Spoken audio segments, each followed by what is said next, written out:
Hello, beautiful people. I'm making this video to share an offering to the goddess, an offering to the goddesses. I've really had a chance over the last few weeks to come to zero point and to really come into a reset and to come into alignment with my gifts and my truth and to offer that. And I am going to begin holding a container, a divine masculine container for goddesses to emerge, to be heard. This isn't a coaching calls. This will be being calls. Space to be heard, be seen, be witnessed, for your higher self to be embodied, for the dark feminine to rise and be seen and heard. I've been on a regular call with a dear goddess sister over the last month, and it's wild how it just kind of came into form. And maybe 2-3 weeks ago, she just said, "Billy, have you thought about holding a divine masculine container for the goddesses?" And to really, again, not a coaching call, but a being call, an opportunity to be seen and witnessed and heard. And yeah, and so I've been doing that for the dear sacred sisters around me for a long time, but not intentionally and not on a regular schedule, something consistent. So I will be starting bi-weekly calls, probably 2 hours-ish each, and a monthly gathering of the container to really allow the goddess to step up and to emerge in this place.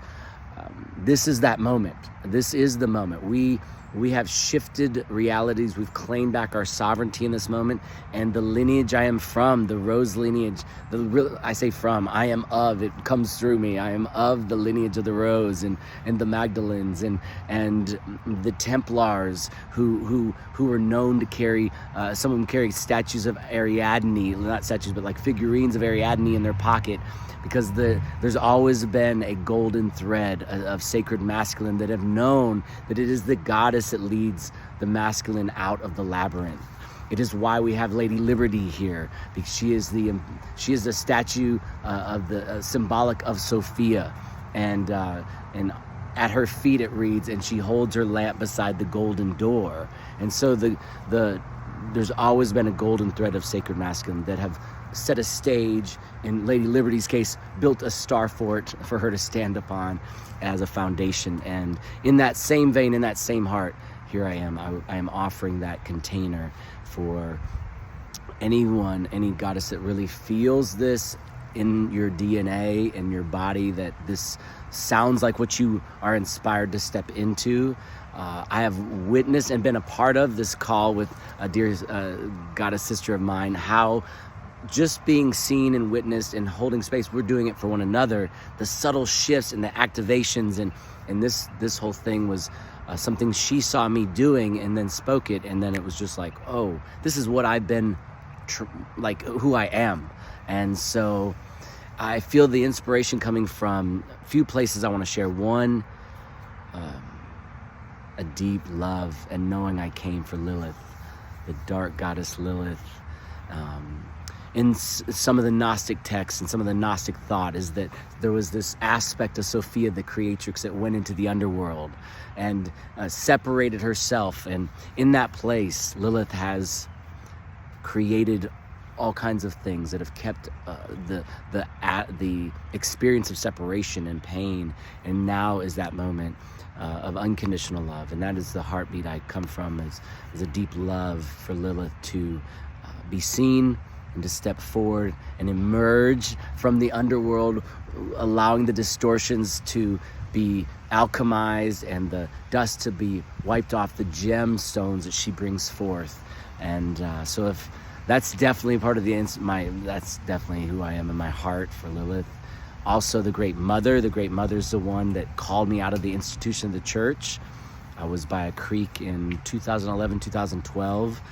With no aspect of feminine divinity. Everything was man. You know, God was a man, Jesus was a man, and out of the waters, I was just sitting on a beautiful day, kind of like today, and out of the waters, I heard a feminine voice come into my heart, The great mother, she said, I will take care of you. And she led me out on the path of the Magdalene, and out. I didn't have to deconstruct my Christian faith. She just brought it into union, masculine, feminine, divine union.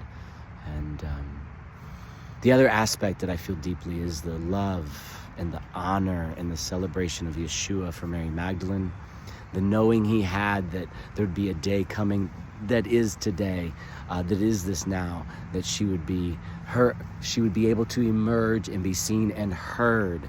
And this is that moment.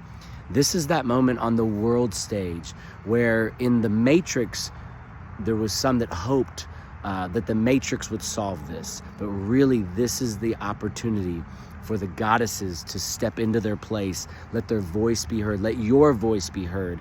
Let your dynamic aspect of your highest, truest self and your darkest aspects come forth in union in order to display and speak, and the magic of that for the world, for the earth, for Mother Earth, for the trees, for the elementals, and for all of us here. And it is a great honor and privilege and just joy I have to hold a container for that. So if that's inspiring to you or anybody you know, if there's something that as I share that just like starts snapping inside and just feels right, reach out to me, message me, and we can jump on a phone. I'll share some more information. We can jump on a phone call and just see if it's really in alignment.